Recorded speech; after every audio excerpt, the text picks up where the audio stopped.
Há uma dor que raramente aparece nas estatísticas, mas que corrói por dentro. A dor de quem carrega o peso de liderar sem poder demonstrar fraqueza. A dor de quem precisa decidir mesmo quando está exausto. De quem precisa guiar mesmo quando não enxerga o próprio caminho. A liderança, na aparência, é prestígio, mas por dentro, muitas vezes é solidão, cobrança, medo de errar. O mundo pede controle, desempenho, comando. Mas há líderes que desmoronam enquanto seguem entregando resultados.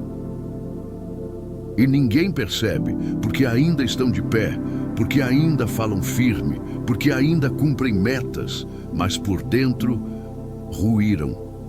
Sêneca já alertava: poder sem domínio de si é apenas uma máscara prestes a cair. E essa frase ecoa forte nos corredores silenciosos da liderança moderna, onde decisões precisam ser rápidas, mas nem sempre são claras. Onde há aplausos, mas pouca escuta verdadeira. Onde se exige constância, mas se ignora o cansaço.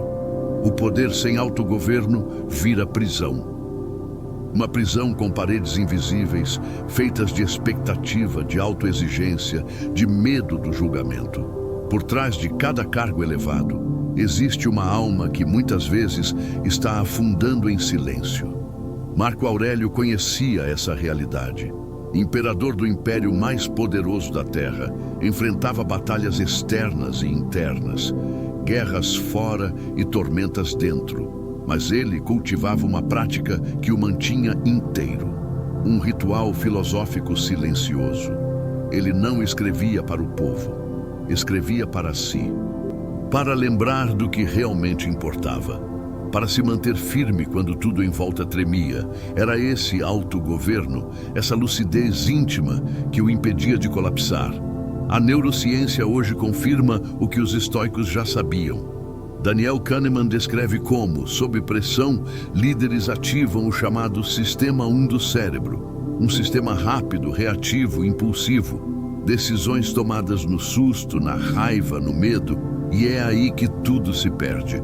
Porque quando o líder reage, em vez de refletir, ele deixa de liderar. Ele apenas responde, e muitas vezes responde mal. E depois carrega a culpa, o arrependimento, o peso de não ter parado antes de agir.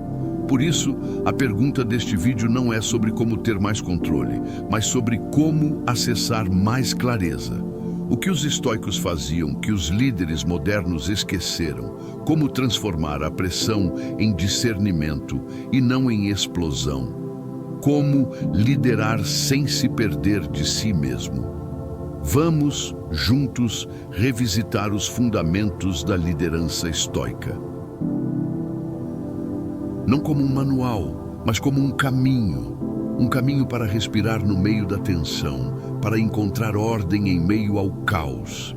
Para lembrar que liderar não é apenas conduzir os outros, é, antes de tudo, aprender a conduzir a si mesmo. E só quem se conduz com verdade pode guiar com sabedoria. A mente do líder moderno se vê cercada por promessas não ditas. A promessa de que tudo pode ser previsto, de que o controle é possível, de que, com esforço suficiente, nenhuma falha escapará. E assim, nasce a tirania da expectativa, uma prisão interna onde cada variável precisa estar sob comando, cada resultado precisa estar sob domínio. Mas a vida e a liderança não funcionam assim. O mundo se move por forças que não respeitam planejamento. E quem tenta controlar o incontrolável paga o preço da exaustão. Marco Aurélio escreveu com sobriedade: nada é tão intolerável quanto um líder que exige o impossível de si e dos outros. Ele sabia que a pressão não nasce do que está fora, mas do que acreditamos que deveríamos ser capazes de dominar. O colapso não vem do caos externo, vem do conflito interno entre a realidade e a ilusão de controle absoluto. Quando a mente exige previsibilidade, mas a vida oferece incerteza, surge a frustração, a raiva, o desânimo, a quebra. A filosofia estoica nos convida a mudar o centro de gravidade da liderança. Não controlar o mar, mas controlar o leme. Não exigir perfeição dos ventos, mas atenção na direção. O que está sob o nosso domínio?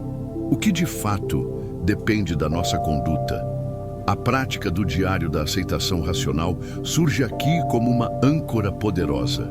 Um momento diário para listar, com sinceridade, o que está além do alcance e o que está nas mãos. Essa separação simples tem efeito profundo, dissolve a ansiedade, organiza a mente, devolve clareza à ação. Um capitão não se desespera quando as ondas se agitam. Ele não grita com o oceano, ele ajusta as velas, ele foca no que pode fazer.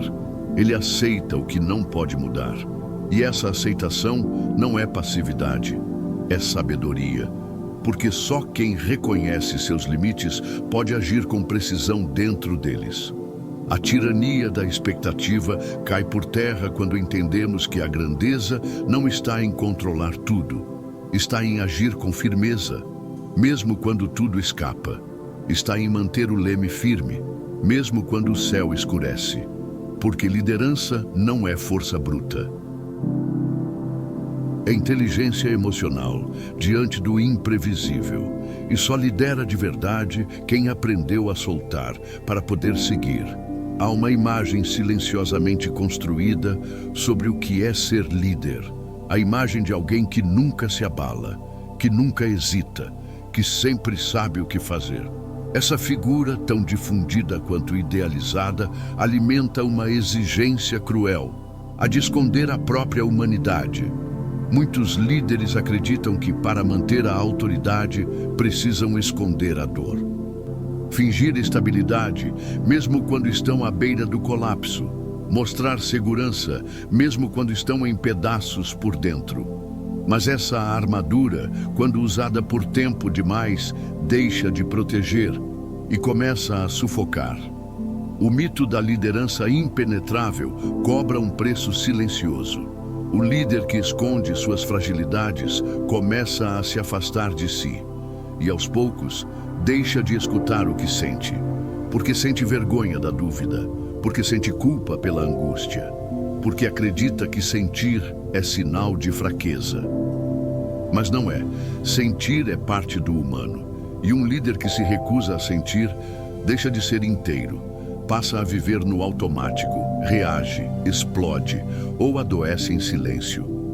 Os estoicos enxergavam isso com uma clareza incomum. Para eles, força não era ausência de dor, era disciplina diante dela. O verdadeiro domínio de si não nasce da negação do que se sente, mas da capacidade de nomear, de acolher, de transformar emoção em sabedoria. A prática da vulnerabilidade lúcida nasce dessa filosofia.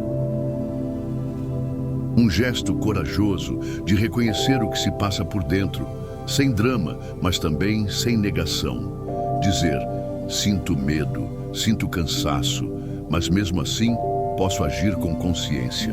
Isso não enfraquece a liderança, isso a fortalece. O estoico não é frio. Ele é ardente por dentro, mas comedidamente desperto. Ele não nega o fogo que queima em seu peito. Ele aprende a canalizá-lo, a direcioná-lo, porque sabe que a chama não precisa destruir, ela pode iluminar, ela pode aquecer, ela pode guiar. Confundir autoridade com invulnerabilidade é condenar-se ao isolamento. É viver encenando um papel até esquecer quem se é. Mas quando a liderança encontra espaço para a humanidade, nasce algo novo. Um tipo de respeito que não vem do medo, mas da conexão. Uma autoridade que não se impõe, se irradia. Porque quem lidera com verdade não precisa ser invulnerável, precisa apenas ser real. E essa realidade, sustentada com lucidez, é a força mais confiável que um líder pode oferecer.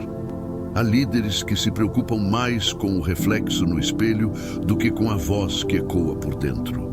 Líderes que se moldam ao aplauso, que vivem para agradar, que dependem da imagem pública para sustentar sua identidade.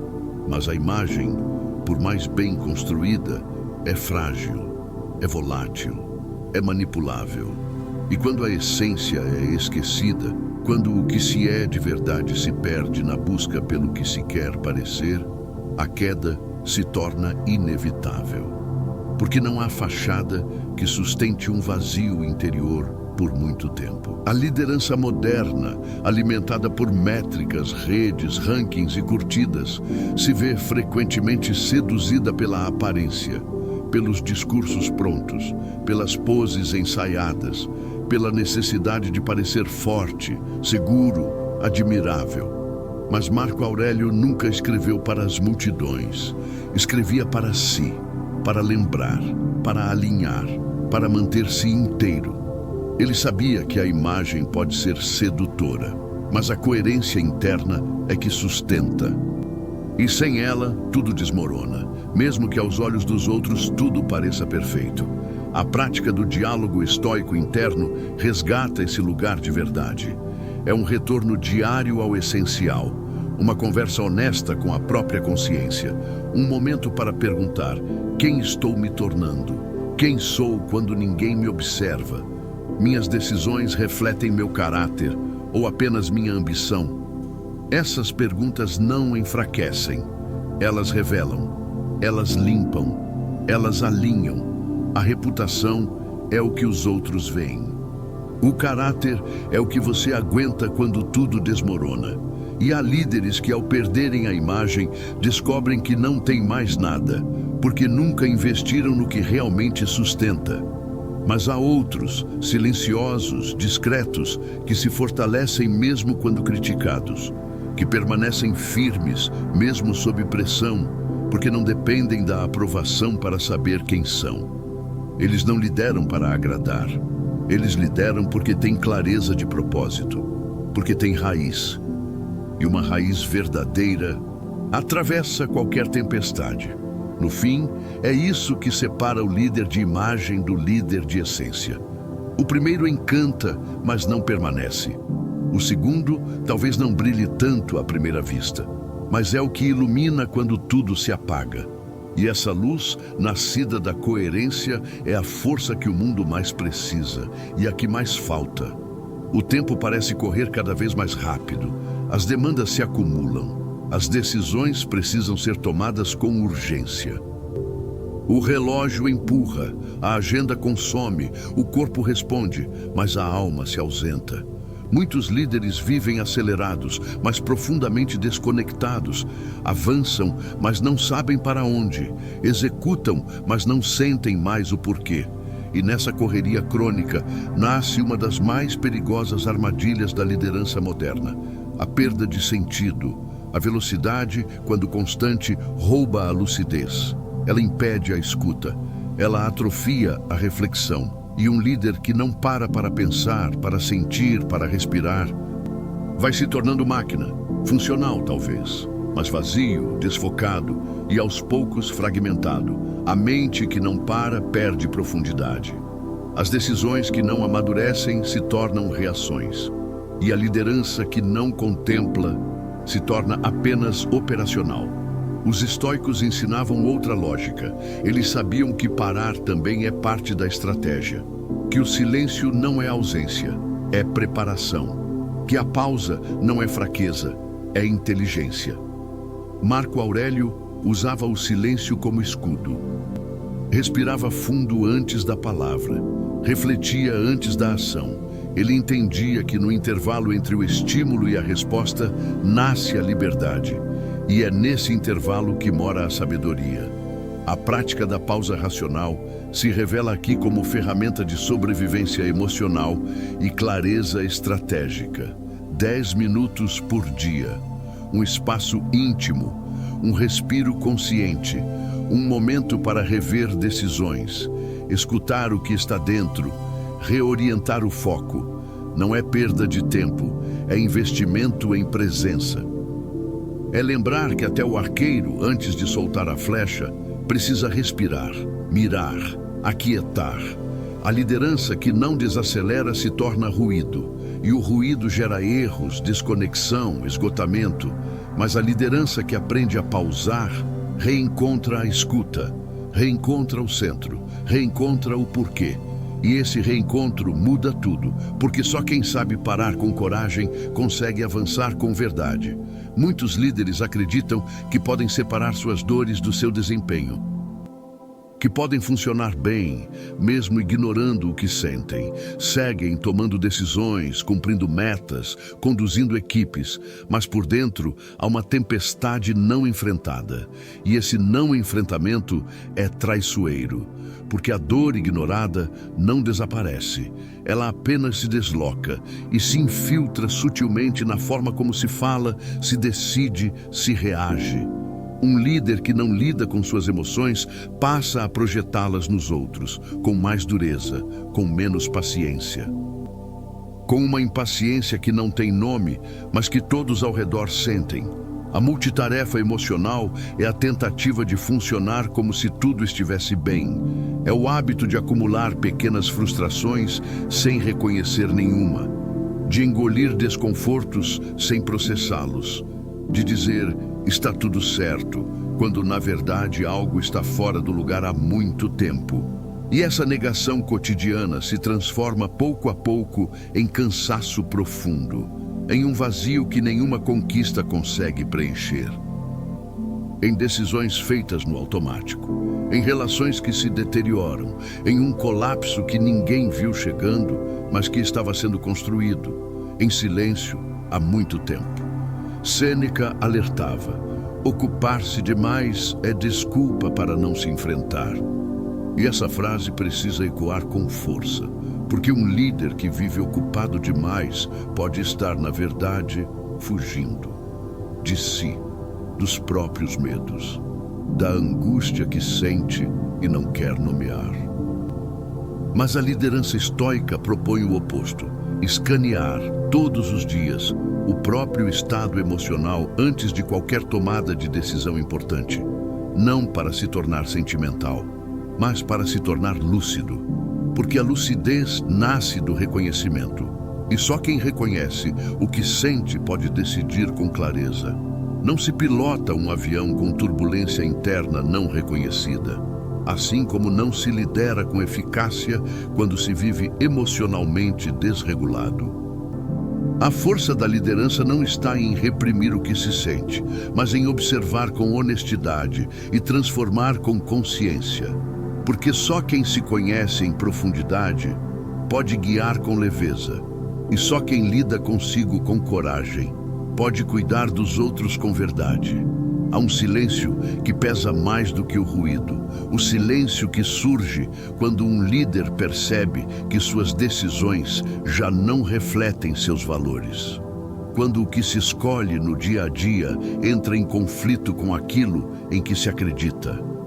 E esse descompasso, por mais que seja invisível aos olhos de fora, consome por dentro. Ele gera uma espécie de ruído moral interno, um mal-estar que cresce aos poucos, que tira o sono, que distancia o líder de si mesmo. Não é o erro pontual que destrói uma liderança. É a repetição de escolhas que silenciosamente violam a integridade. Quando, em nome de resultados, se negocia aquilo que deveria ser inegociável. Quando, em nome de imagem, se sacrifica a coerência. Quando por conveniência se abandona o que era princípio. E assim, aos poucos, a alma do líder se fragmenta. A força que vinha da verdade começa a esvair-se. A clareza dá lugar ao cinismo. A confiança, à culpa. Marco Aurélio, com sua lucidez cortante, dizia: não perca tempo discutindo sobre a virtude. Seja virtuoso. Para ele, o valor não era algo para ser anunciado. Era para ser vivido. E é exatamente aí que o líder estoico se diferencia. Ele não é guiado por métricas externas, mas por um compromisso interno, por um mapa ético que alinha decisões com verdades profundas. Esse mapa é o que chamamos de coerência. E a coerência não se mede nos discursos, mas na forma como se reage quando ninguém está olhando. A prática do mapa de coerência convida a um retorno à integridade, uma revisão honesta dos próprios princípios, um alinhamento entre o que se acredita, o que se decide e o que se vive. Não se trata de perfeição, mas de verdade, porque a liderança que resiste ao tempo é aquela enraizada em valores que não mudam com a maré, valores que sustentam o caráter, que orientam mesmo sob pressão, que impedem que o sucesso venha à custa da alma. Liderança sem integridade é como um templo com alicerces ocos. Pode até impressionar, mas não resiste. E quando cai, leva muitos com ela. Mas quando há coerência, há estabilidade, há confiança, há presença. E essa presença firme e transparente é o que torna um líder confiável. Não porque acerta sempre, mas porque permanece inteiro, mesmo quando precisa recuar, refazer, recomeçar. E isso é força em sua forma mais pura. Existe uma ideia equivocada que atravessa muitas formas de liderança. A de que ser racional é ser frio, que manter a compostura é reprimir o sentir, que não se emocionar é sinal de força. Essa confusão tem raízes antigas, mas seus efeitos continuam presentes. Líderes que, tentando ser firmes, se tornam duros, que, querendo manter o foco, perdem a empatia, que confundem clareza com indiferença. Mas o estoicismo jamais propôs esse tipo de distanciamento. Ao contrário, ele nos lembra que a disciplina verdadeira não sufoca emoções, ela as lapida. Epicteto, um dos grandes mestres estoicos, dizia com simplicidade: sentir é natural, reagir de forma nobre é escolha. A emoção para ele não era um erro, era uma chance de praticar a consciência, de treinar o domínio, de reconhecer o movimento interno e escolher deliberadamente a resposta mais digna. Não se trata de apagar o que se sente, mas de transformar o que se sente em presença, em direção, em sabedoria. A prática de nomear a emoção e escolher o comportamento deliberado nasce dessa perspectiva. É uma forma de devolver dignidade ao sentir. Quando se nomeia o que pulsa por dentro, raiva, medo, tristeza, frustração, algo se organiza. A confusão perde força. O impulso cede espaço à intenção. E nesse espaço surge a liberdade. Surge a possibilidade de agir com integridade, mesmo quando tudo em volta exige reação. A firmeza não está em endurecer, está em manter a delicadeza em meio à pressão, está em não se deixar contaminar pelo caos externo, está em sustentar o olhar compassivo, mesmo quando há tensão no ar. Isso é liderança estoica. É uma força que não grita, que não oprime, que não se impõe pela rigidez, mas pela profundidade. Uma força que acolhe, compreende, escuta e justamente por isso transforma. O líder que compreende isso deixa de ser um muro e se torna um farol. Ele não se fecha ao sentir, ele usa o sentir como bússola e sua disciplina não vem da repressão. Vem da escolha constante de ser lúcido, mesmo quando dói, mesmo quando é difícil, mesmo quando tudo parece empurrar para a reatividade, porque no fim não é a ausência de emoção que define a liderança, é o que se faz com ela. E os estoicos sabiam exatamente disso. Há um momento silencioso e quase invisível em que o líder começa a se afastar. Ele não diz que está cansado, ele não demonstra que está em dúvida, ele não compartilha que está com medo, ele apenas se isola, pouco a pouco. Com o tempo, seus espaços de escuta vão diminuindo. Seus vínculos de confiança vão se dissolvendo. E a liderança, que antes era sustentada por relações, passa a ser mantida apenas pela posição. A solidão hierárquica não nasce da falta de gente ao redor. Ela nasce do medo de ser visto como fraco, do receio de perder a autoridade ao mostrar fragilidade, da ideia de que, quanto mais alto se sobe, menos se pode revelar. Mas esse isolamento, construído como defesa, torna-se rapidamente armadilha. Porque ninguém sustenta grandes responsabilidades sozinho. E ninguém permanece lúcido por muito tempo sem espelhos confiáveis ao redor. O estoicismo compreendia isso profundamente. A imagem que muitos têm do estoico solitário não reflete sua realidade filosófica. Os grandes estoicos escreviam cartas, buscavam mentores, trocavam ideias. Marco Aurélio tinha conselheiros. Sêneca orientava. Epicteto dialogava com seus discípulos. Eles sabiam que até o pensamento mais firme precisa de refino, que até o espírito mais treinado precisa de contato humano, de escuta, de reflexão partilhada. A criação de um conselho interno de confiança resgata esse princípio. 3 pessoas, 3 vozes que possam oferecer escuta sincera, confronto respeitoso, presença segura. Pessoas que não bajulem, que não temam a verdade, que sustentem o líder quando ele precisar recuar, que o lembrem de quem ele é quando a pressão tenta distorcê-lo. Porque até imperadores tinham conselheiros. E um líder isolado, por mais brilhante que pareça, é sempre um risco. A liderança verdadeira não se fortalece no silêncio absoluto. Ela se renova na troca, na escuta, na vulnerabilidade partilhada. Porque não é sinal de fraqueza admitir que não se sabe tudo. É sinal de sabedoria. Não é rendição pedir ajuda, é maturidade. E só quem reconhece seus limites pode expandir seus alcances. O líder que entende isso não se fecha. Ele se ancora em relações sólidas. Ele cria pontes internas que sustentam sua lucidez. E essa lucidez compartilhada é o que o mantém inteiro, mesmo quando o mundo em volta parece ruir. Há um cansaço que não vem do corpo, mas da mente sobrecarregada. Um peso silencioso que se acumula quando todas as decisões, grandes e pequenas, recaem sobre os mesmos ombros.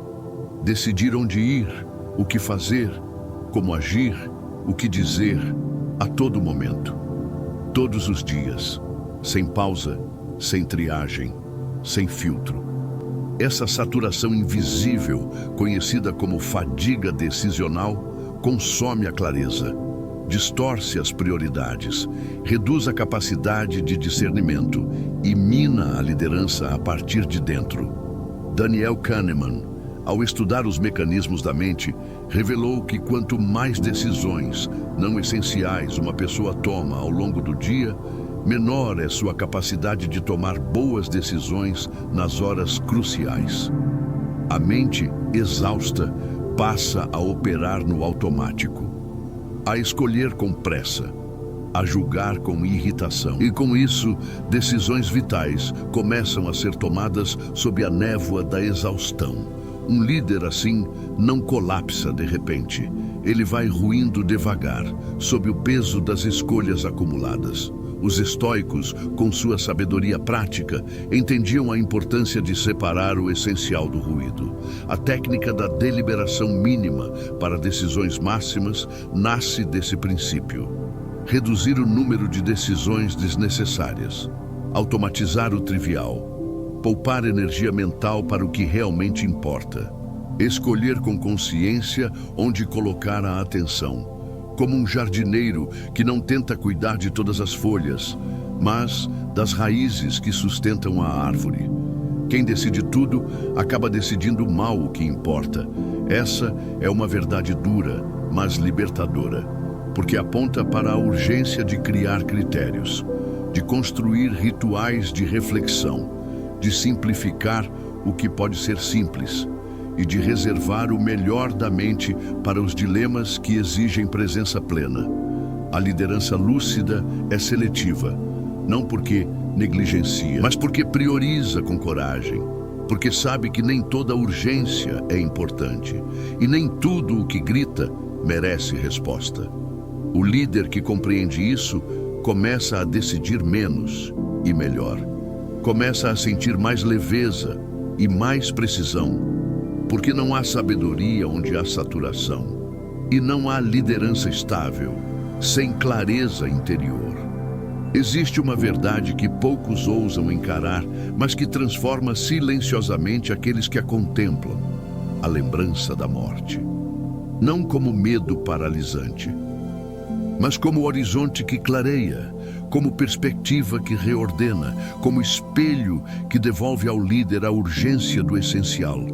Quando se reconhece que a vida é finita, as decisões ganham outro peso, os conflitos perdem parte da sua vaidade e a pressa de impressionar cede espaço ao desejo de deixar algo que faça sentido. Marco Aurélio, mesmo à frente do império mais poderoso da Terra, escrevia para si: "Você pode morrer amanhã. Lidere hoje como se fosse sua última chance de fazer o bem." Essa frase, que poderia soar sombria, é na verdade um convite à lucidez, um chamado à presença, uma lembrança de que a liderança não é sobre poder, é sobre propósito, e que no fim não será a fama que permanecerá, mas o impacto silencioso de cada escolha feita com integridade. A meditação estoica sobre a morte não busca assustar, busca despertar. Ela reorganiza prioridades, ela convida à honestidade, ela pergunta com firmeza e compaixão: se hoje fosse o fim, o que você não poderia deixar de dizer? O que não poderia adiar? Que relação precisaria ser curada? Que decisão não pode mais ser empurrada?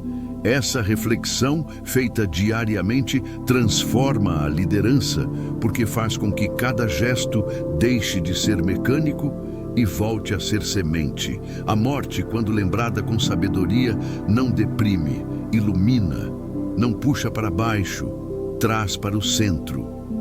Ela dissolve a ilusão da imortalidade funcional, aquela que faz líderes agirem como se houvesse sempre tempo, sempre chance, sempre depois.